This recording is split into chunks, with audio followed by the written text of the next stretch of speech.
Welcome to today's panel presentation on GSA Zero Trust in Section 889. I'm David Orcutt, your host, and today's moderator is Mr. Michael Burkholz. Mr. Burkholz is the Senior Manager for Technology Lifecycle Services in the Office of Enterprise Technology Solutions for GSA's Federal Acquisition Service. In his current role, Mike coordinates ITC's emerging technology research and analysis projects, directing and guiding efforts to educate the ITC employees and leadership, as well as agency customers on new and emerging technologies. Prior to joining ITC, Mike has had roles leading change and systems deployment in DoD and GSA as well, and he has experience at OMB and on Capitol Hill. He has also spent time in private industry advising government customers on strategy and budget. Welcome, Mike. Thank you, David. I'm thrilled to be here and have the opportunity to moderate today's discussion. So I would like to welcome all of our attendees and our panelists. So let me get started. First up, I have the pleasure to introduce Terrence Roundtree. Terrence is the Director of IT Security at GSA's Federal Acquisition Service, where he's got over 25 years of IT experience, including 15 years in cybersecurity. During his time at GSA, he managed the Cybersecurity Information Assurance and Privacy Branch, and has contributed to projects like the Highly Adaptive Cybersecurity Services, or HACS-CIN, Continuous Diagnostics and Mitigation Program, and establishing our risk management framework. Currently, he focuses on expanding GSA's cybersecurity offerings and enhancing acquisition assurance through the supply chain risk management initiatives in coordination with DHS and OMB. Before joining GSA, Mr. Roundtree served as the Vice President and Business Information Security Officer for Citibank's Global Consumer Group, overseeing information security compliance and risk management. Welcome, Terrence. And we also have Rosa Underwood with us today. Rosa is an IT specialist specializing in IT security under the information technology category in GSA's Federal Acquisition Service. She plays a crucial role in modernizing infrastructure by supporting GSA initiatives to enhance cybersecurity integration into the acquisitions process. With a rich background in IT and telecommunications, Rosa has prior experience in the private sector. For example, during her tenure at Verizon Communications, she earned 22 patents and served as a subject matter expert in Verizon Labs. Also of note, recently, she contributed to the implementation of the Continuous Diagnostics and Mitigation Program in the Department of Commerce, just prior to joining us at GSA. She holds degrees in internetworking technology, telecommunications engineering, and optoelectronics engineering, along with multiple certifications in cybersecurity, project management, and cloud technology. Recently, she was recognized for her outstanding contributions to cybersecurity programs by receiving the 2023 Cyber Defenders Award by Meritalk. Welcome, Rosa. And lastly, I would like to introduce my colleague, Chris-Ann Neswadami. Chris-Ann is a GSA business development specialist and has worked with GSA for 21 years. In her 16-year career as a warranted contracting officer in both the Federal Acquisition Service and the Public Building Service, Chris-Ann was recognized as a subject matter expert in law enforcement and security contracts, with a special emphasis upon armored vehicles. Chris-Ann joined GSA's Office of Customer and Stakeholder Engagement, or CASE, as a program analyst and then a business development specialist. Working in this role, Chris-Ann provides GSA contractors with valuable experience-based information and solutions to assist in their individual business development strategies.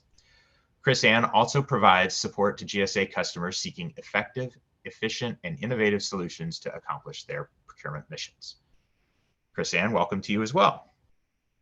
All right, we've got a lot of ground to cover today, so let's get started. For our first question, I think we would like to know a little bit about what Zero Trust is and why we need it. How about Rosa, can you start us off?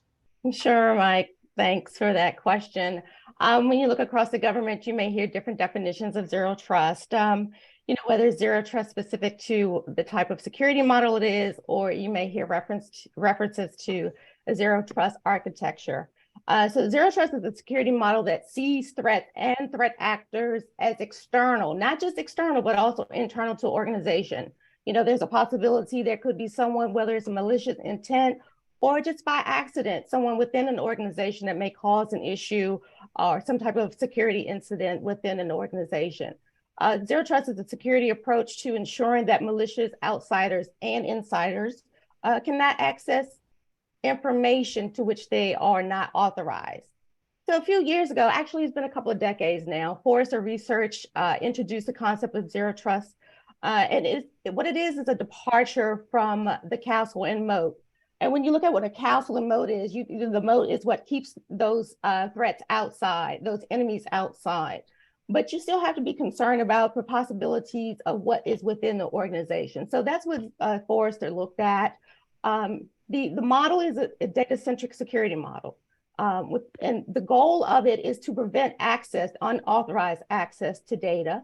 And it's very different for agencies. When you look at across the federal government, it's something new, even though it's been, in discussions for a couple of years now. Zero trust is still a different way for federal agencies to look at cybersecurity.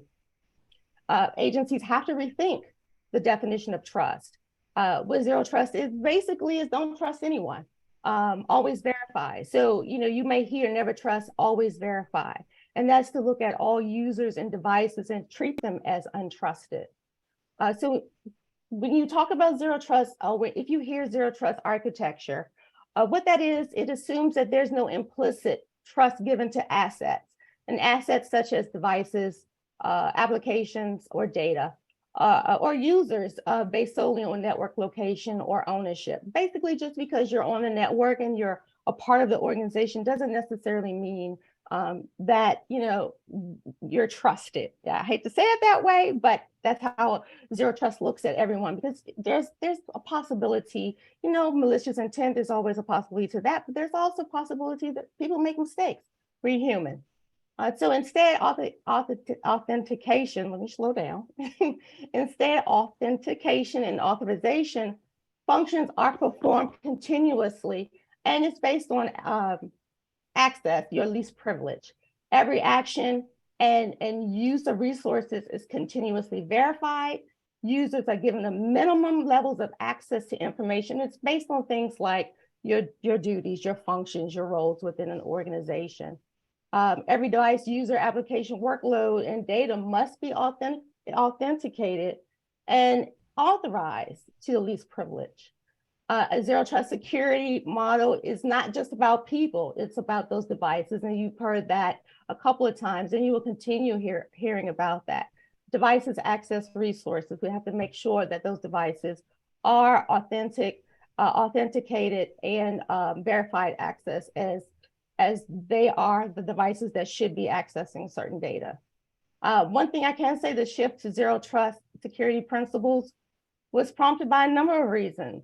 Cloud adoption, hybrid work environments, involving threats to organizations. And when you look across, most recently, some of the cyber security attacks, not just within the federal space, when you look at Log4j or SolarWinds, look at some of the recent attacks, like, for example, some of the casinos recently out in Vegas. Adversaries are using increasingly sophisticated methods in cyber operations to attack the supply chain, gain access to critical infrastructure, and steal sensitive information. One of the reasons why implementing a zero trust security model is necessary. Rosa, that's a whole lot to think about. And I have more to talk about, but in the interest of time. So maybe you could kind of give us a little bit of an example about how this zero trust architecture might present a cyber attack. So one of the principles of zero trust is to assume a breach. So what that means is your network, just assume your network has been compromised and malicious attackers are already in the network. To mitigate and minimize the impact of that, ZTA or zero trust architecture incorporates products, services, solutions. You're looking at governance and risk management of frameworks to mitigate some of the impact. Least privileged access, for example, are some of the best practices to follow. And what that is, restrict user device and application access and functionality to the lowest level necessary, going back to roles and responsibilities. I may not necessarily have access to data that, for example, Mike may have access to. So those are the type of things. continuous monitoring on automation, just looking and making sure who's on the network still has those privileges. Monitoring allows organizations to identify security incidents as they happen and then begin implementing incident response plans. Implementing zero trust architecture, in addition to understanding adversarial behavior, can be the difference between a successful or failed cyber attack. And real quick, I wanted to talk about one story. I was at a conference a couple of months ago, and I heard someone say he didn't think zero trust was going to prevent any attack. And it won't necessarily, but is the difference, like I said, between a successful and a failed attack. Look at it as a ship, for example. When you have watertight doors, if the hull is breached and those doors are closed and locked, that lessens the possibility of the ship sinking. Mike, back over to you. Thanks, Rosa. I like that last example. Makes a lot of sense to me. Terrence, let me turn to you next. Are there programs at GSA that can help organizations move towards this zero trust architecture? Sure. Thanks, Mike. That makes me think about the cooperative purchasing program. So there are products and services that are offered through GSA's cooperative purchasing program for the federal government and state, local, territorial, and tribal governments and their implementation of their cybersecurity plans. So what this does is this offer works to level the playing field by providing every level of government with powerful tools and resources to ensure that their information technology is as robust as the larger government entities. Now, the cooperative purchasing program gives the state and local governments the freedom to choose from evaluated vendors to implement the components from these programs that are suited for their individual needs. So together, these tools ensure that all government information technology assets are secured. Now, GSA services such as the Highly Adaptive Cybersecurity Services, SIN, they're aligned with CISA's state and local cybersecurity grant program. Now, GSA's state-of-the-art customizable products, services, and support tools can help your organization enhance security, improve cyber resilience, protect important information, and help to modernize your systems. And the multiple award schedule information technology, or better known as MASS IT, it offers multiple SINs beyond the hack SIN that are capable of delivering these solutions that align with the grant program and its objectives.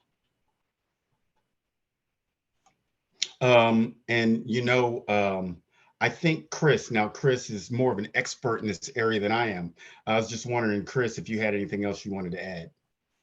Well, no, Terrence, that was great. A great overview. Just one thing that I would want to point out too is that it's also open up to the security and protection category, which includes more of some of those products that are used by law enforcement. So whether physical access control systems or guard services, body armor, all the types of equipment that law enforcement people need, all of that is also included in the cooperative purchasing program that's open to state and locals. So sounds great. Thanks, Terrence.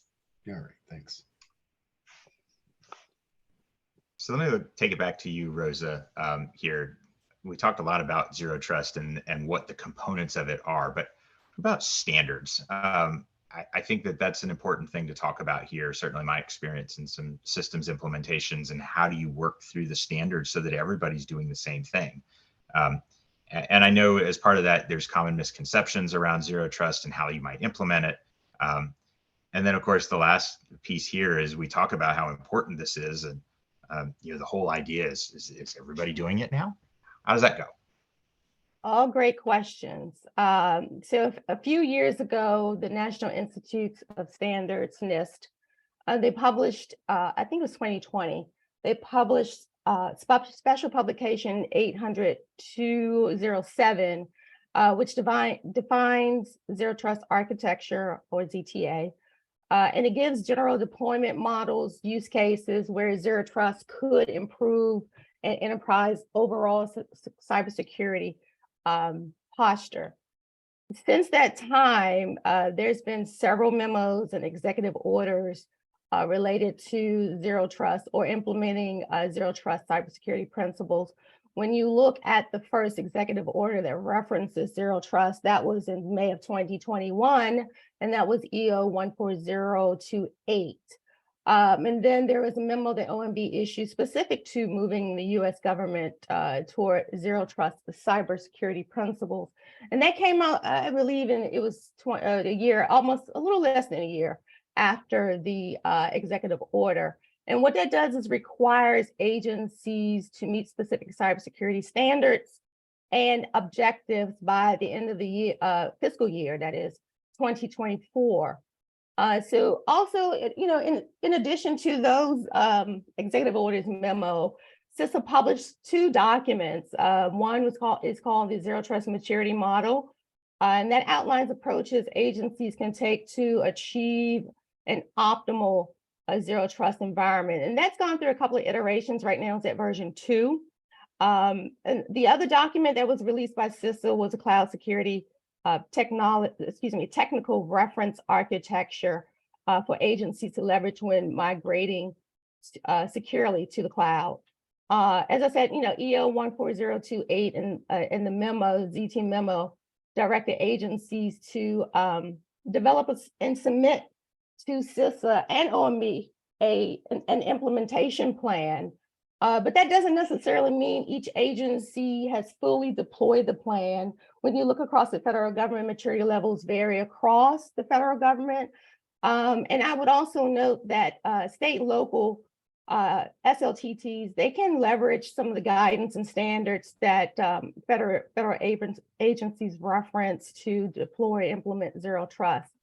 As far as misconception, I have lots of stories, so I'm going to try to keep it to a minimum. But a few months ago, there was a consultant that told me a story about an organization that they purchased a product from a vendor thinking it was a complete ZTA solution. Well, that's not the case. There is no single technology, product, or service that can achieve the goals of implementing a zero trust architecture. It's a framework. An effective ZTA requires a collection of principles, practices, and tools, including governance. It's a collection of things that are needed to minimize unauthorized access to data and resources. So let me take this over to Terrence here on a follow-up. So who is using zero trust now, and what are some of the steps that an agency might take to implement this architecture? And then lastly, tying this back to GSA's side of it, what are some of the things that we offer in terms of help to agencies on that journey? All right, good question, Mike. Thank you. So the easy answer to your first question is everyone, or at least everyone should be. I think Rosa mentioned Executive Order 14028, and really that's where the journey began. And it is a journey that every level of government must take. Now, an effective zero trust architecture, it requires a collection of practices and tools with continuous access and authentication framework that includes a number of different things. For example, authenticate, monitor, and validate every user's identities and trustworthiness. That's really key. Identify, monitor, and manage devices and other endpoints on the network. Control and manage access of data flows to and within the network. Secure and accredit applications within the technology stack. Maintain full visibility of users and devices. I mean, there's so many things. I could go on and on. So it's not necessary. And it's funny, Rosa talked about there not being one solution. But what I want to add to that is it's not necessary to rip and replace. You do not have to take out your existing cybersecurity tools. But what you can do is retool your existing products and services to adhere to the zero trust principles, and then you can supplement that with some GSA offered products and services and solutions to help you achieve your zero trust architecture. Some initial steps to implementing zero trust architecture would include assessing your organization's current security posture. Then you would want to determine which existing security controls are in place, and if you have a single security perimeter. And then you'd want to utilize resources. I mean, there's so many resources out there, but one that comes to mind is CISA's Zero Trust Maturity Model. That is key. So you should definitely take note of that. Now, with that said, I just want to reiterate, there's no single technology or product out there that can achieve the goals of implementing zero trust architecture. So what I suggest for like state and local, for example, is to look to GSA or other or federal agencies out there that are a bit mature in their journey, a bit more mature in their journey, so you can get some of their life lessons learned and best practices. That'd be really helpful. Now you mentioned what GSA has to offer. So I want to talk a little bit about our resources. So we have resources to help identify which solutions will best fit your organization in its cybersecurity journey. We created a zero trust architecture buyer's guide back 2 years ago, right after the executive order was released. As a matter of fact, we're in the process of revising that based on new information that's come out of CISA and other places. But this buyer's guide, it includes like key concepts and principles that you should all consider when you're implementing a zero trust security model. It provides a listing of contract solutions to obtain the products and services and solutions that you need. Let me tell you who it's for. It's for acquisition professionals, network architects, and cyber professionals alike. And this information that's provided in this guide can help you identify a broad range of products and services to develop, implement, and mature your plans. Another thing that we've done was we put together a zero trust architecture webpage, and that has detailed information from other government resources. We have buying solutions there along with the buyer's guide, and you can find that at gsa.gov/ZTA, ZTA as in zero trust architecture. Another thing that I can talk about is the highly adaptive cybersecurity services SIN. It includes proactive and reactive cybersecurity services, which also includes ZTA security solutions. There's a number of vendors out there who had to go through an oral technical evaluation. They had to pass the oral technical evaluation to get on the SIN. And they're all available through the multiple award schedule. And one last thing about this SIN is it supports the efforts to design and deploy the architecture that follows the zero trust basic tenets. Now let's talk a little bit about the vendors.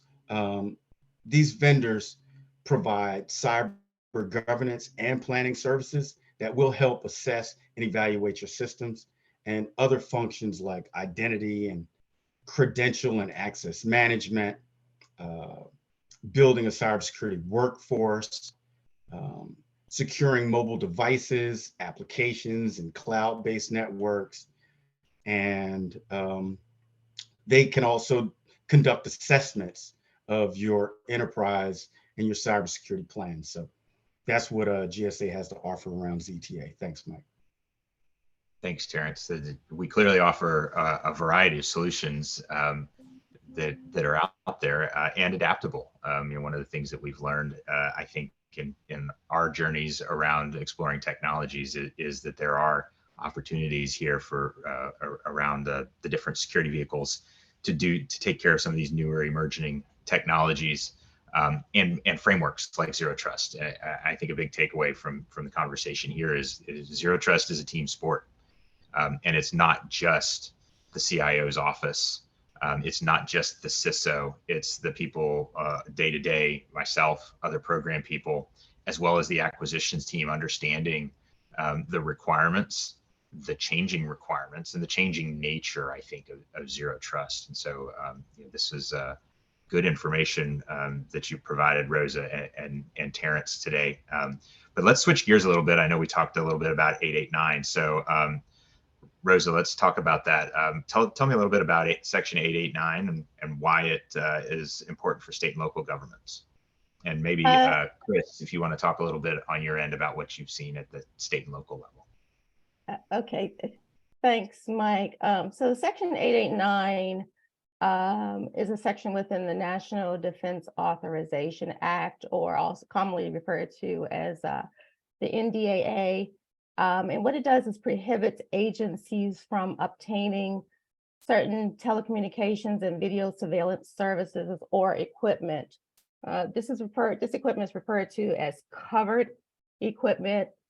Section 889 also prohibits the government from contracting with an entity that uses certain telecommunications equipment or services produced by the entities listed in the statute. GSA provides solutions to agencies that might contain this type of equipment. So we must, and we do our due diligence to verify that prohibited entities are not included among our suppliers. One thing about SLTT entities, they can mitigate and manage their risk associated with using covered equipment by incorporating the list of prohibited manufacturers in their supply chain risk assessments, and they can develop contractual provisions banning their use, something that GSA can help with. I think, Chris, you have a little story probably to tell as well. Yes, yes. So I don't want to stop. Did you have a story? No, go right Okay. ahead. I just thought, I Okay. think you have a story, and it's a good one for people to hear. Well, it's a little bit of a different take. So, like Rosa was explaining, that 889 is not a requirement for state and local governments.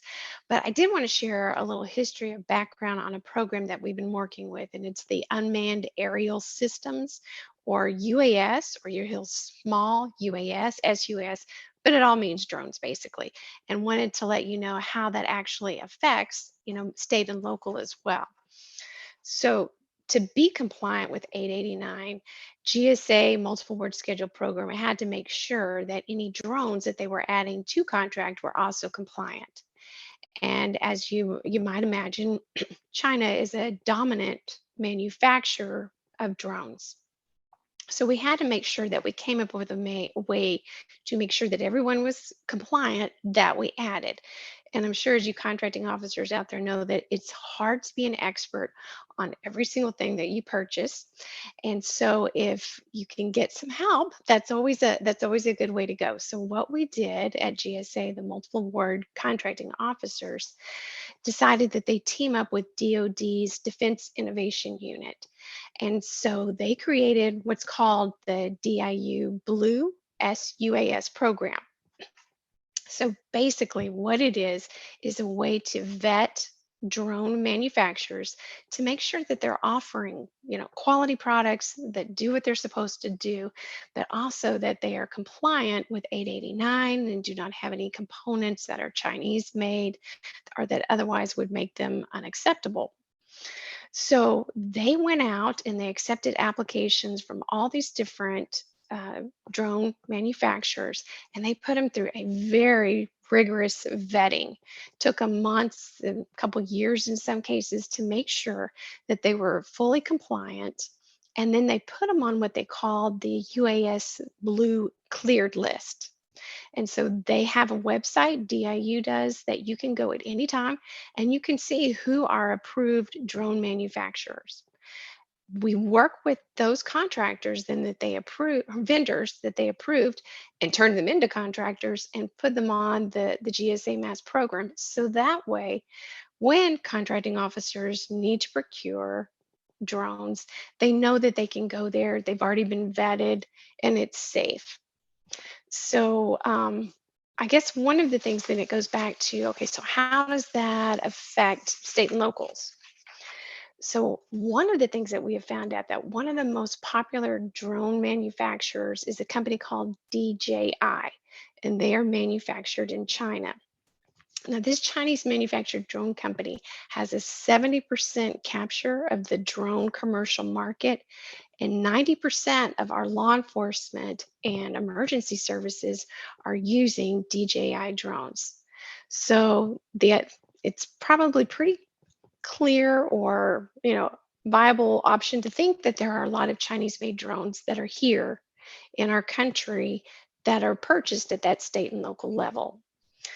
So as it was becoming more aware that DJI has these cybersecurity abuses along with other drone manufacturers, some of the states have gotten together and decided that we are going to just ban Chinese drones. So right now that's Arkansas, Florida, Mississippi, and Tennessee. Other state lawmakers are kind of joining in. And so there are additional 5 states that are looking at banning the Chinese drones. So as you can tell, everybody's taking a very serious look at how this is impacting all of us. And I was reading in the Drone Life, which is a publication for the drone industry. And they took a survey of 700 drone professionals and they asked them the question, I have it down here, what do you care about when purchasing a drone? And the results came back that data security not only represents one of the top considerations when purchasing a drone platform, but a strong majority, 67% of the survey respondents, worry that unknown entities could access the data and capture and manage from their drones. So again, it's just that highlighting that they're taking the data privacy concerns very seriously, and they're trying to look for uh, manufacturers that will meet the functions of what they need, but also give them the peace of mind that their data won't be accessed by unwanted organizations or those countries of concern. So going back to the state's concerns, now, after they've been going through all this and making these purchases, they have a whole fleet of drones that are, you know, Chinese made. They're not able to use them any longer. And now they have to spend all that money to go back out and repurchase drones that are compliant.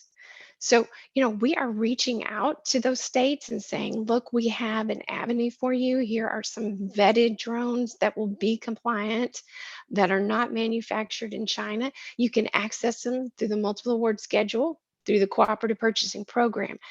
But just really the point of it is like, it's what a shame, what the wasted money and time that went into purchasing these drones that are now not compliant. And they're going to have to go back out, do that all over again, waste the time and money, and yet, potentially more importantly, the security threat that it poses to our country.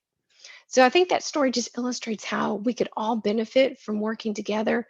Those lessons learned on, the resources that are out there, working with DIU, state and locals can, jump on board with what we have on the multiple award schedule. We can all benefit from it. So hopefully that will be something that happens more in the future. But I think it just, again, illustrates how we can work together and all trying to fight that same issue.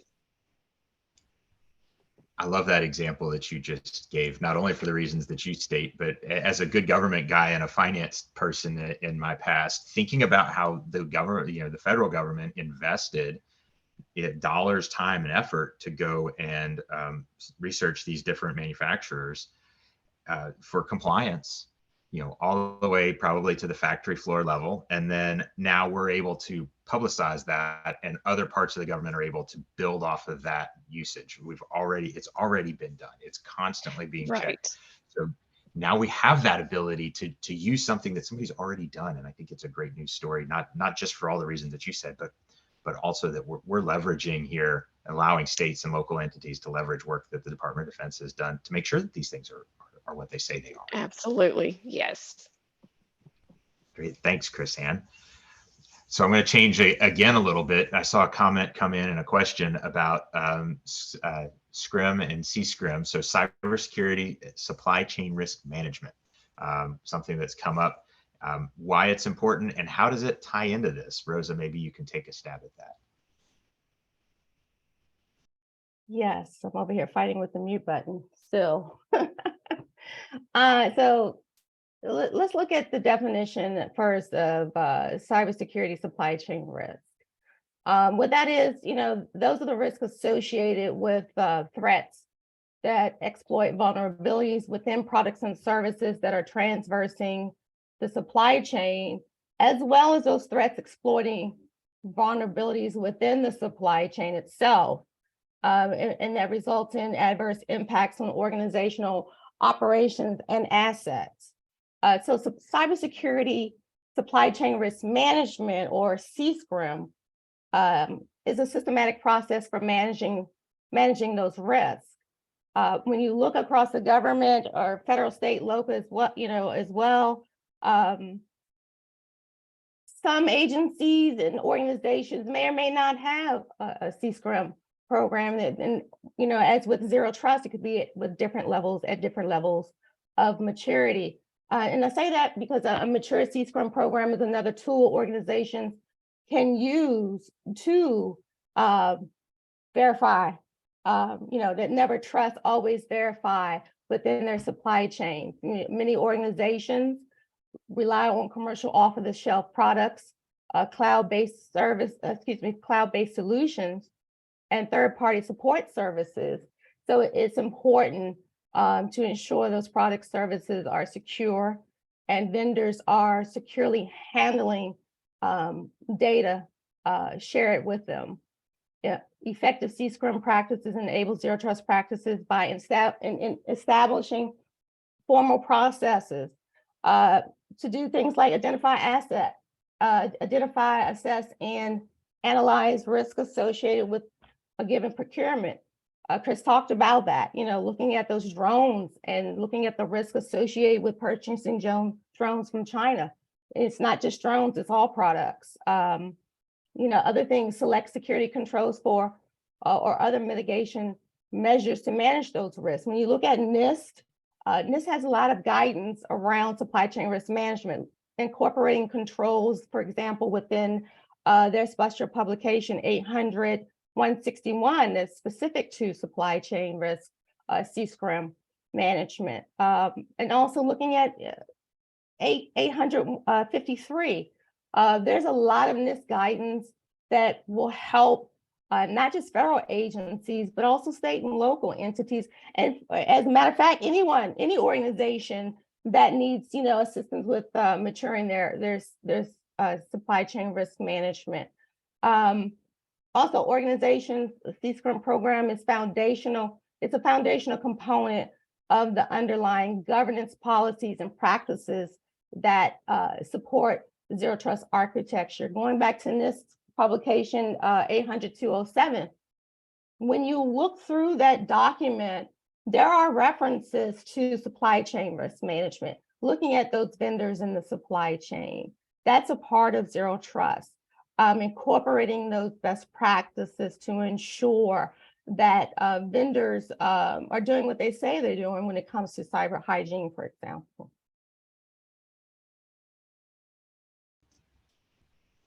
So thanks for that, Rose. I just prior to this came from a meeting with some of the folks in our acquisition side over in ITC, and we were talking a little bit about the CSCRIM work that we do. Maybe you can talk a little bit here about what it is that for this audience, what GSA does for our cybersecurity supply chain risk, in particular around the vendor side.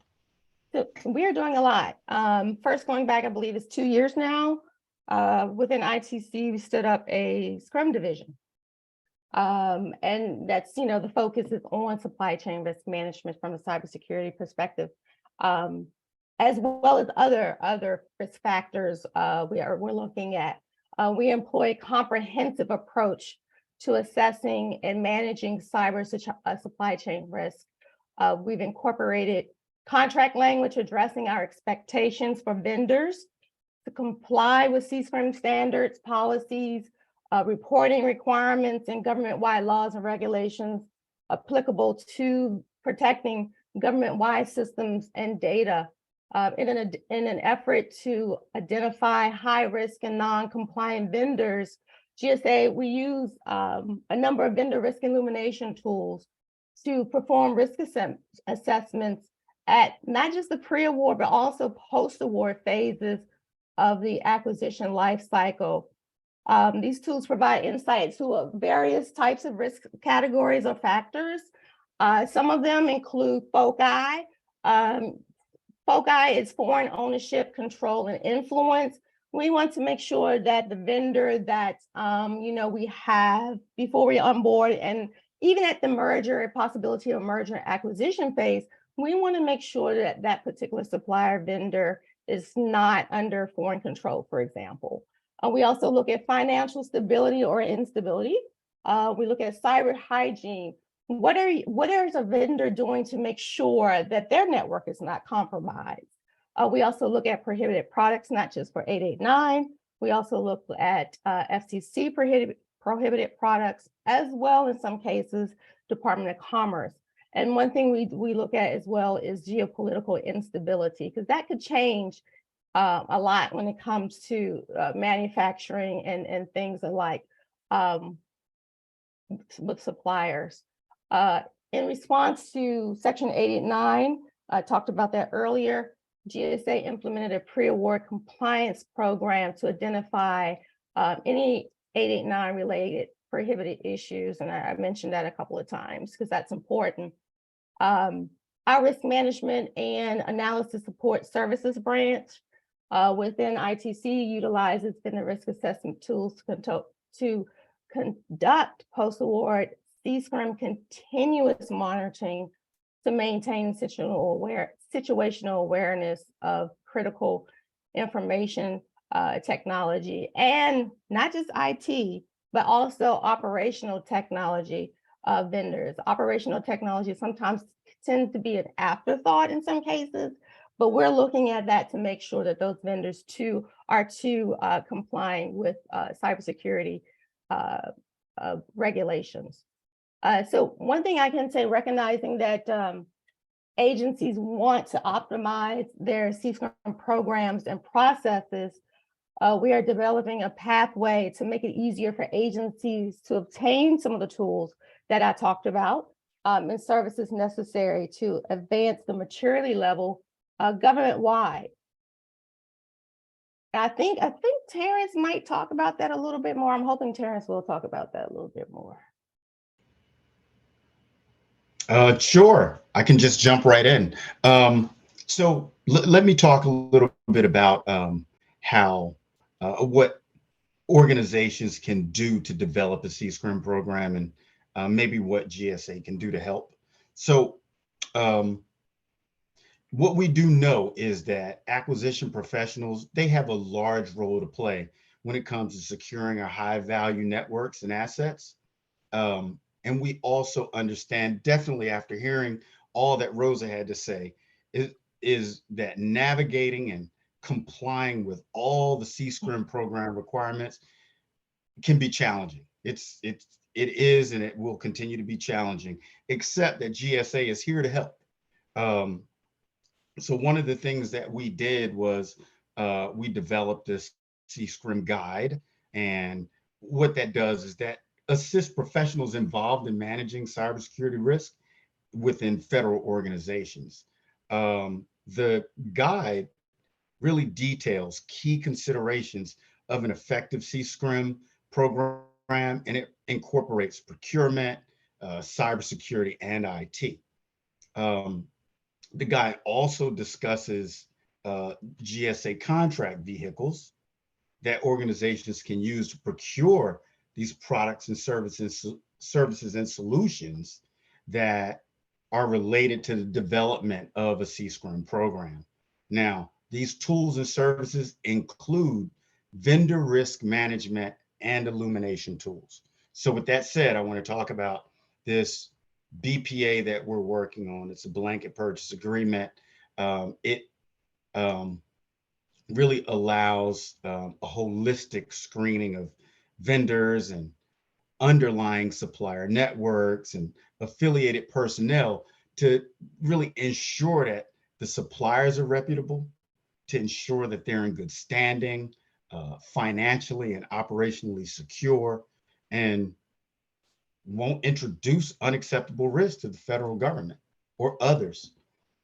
Now, a key component of this BPA, which, like I said, is still under development at this time, but a key component is enabling standardized government-wide data sharing.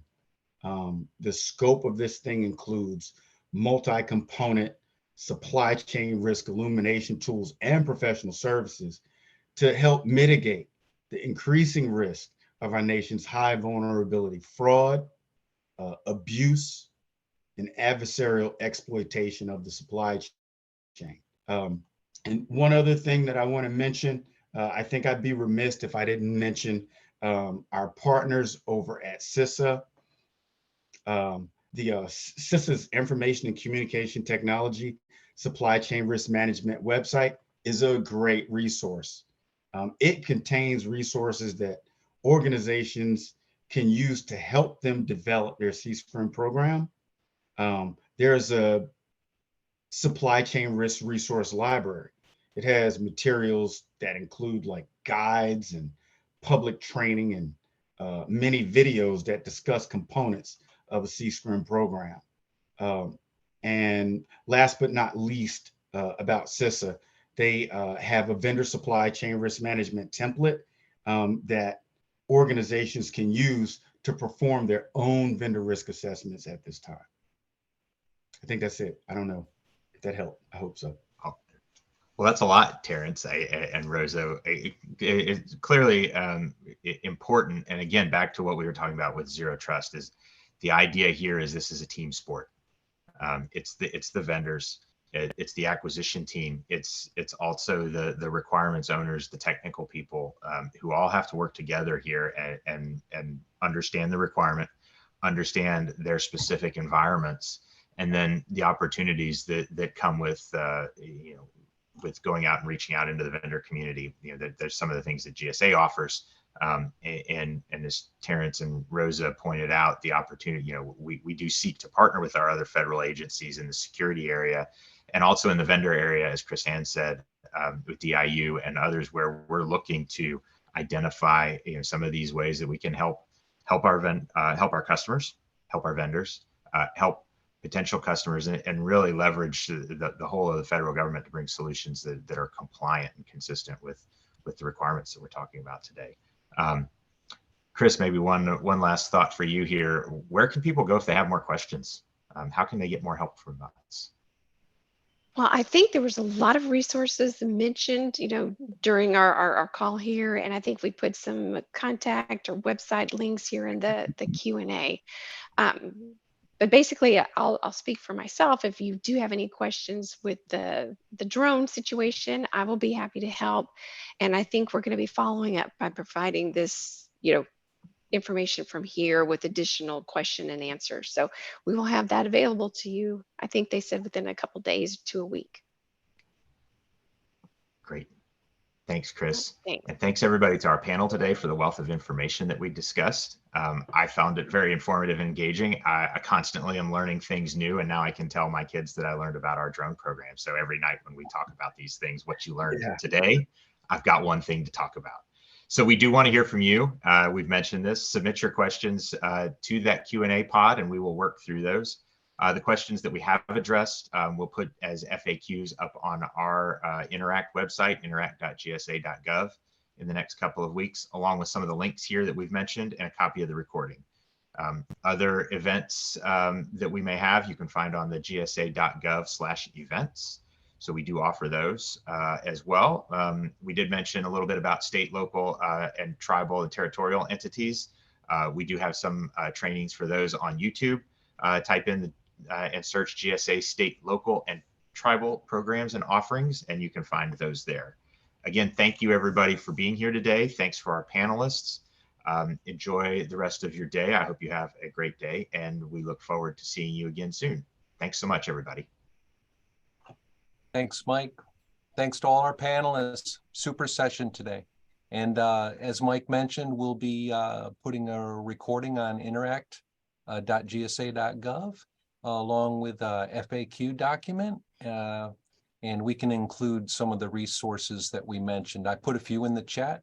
So thanks again, Michael, for moderating today. Really appreciate your input and your insight, as well as to all of our panelists, Rosa, Terrence, Chris Ann.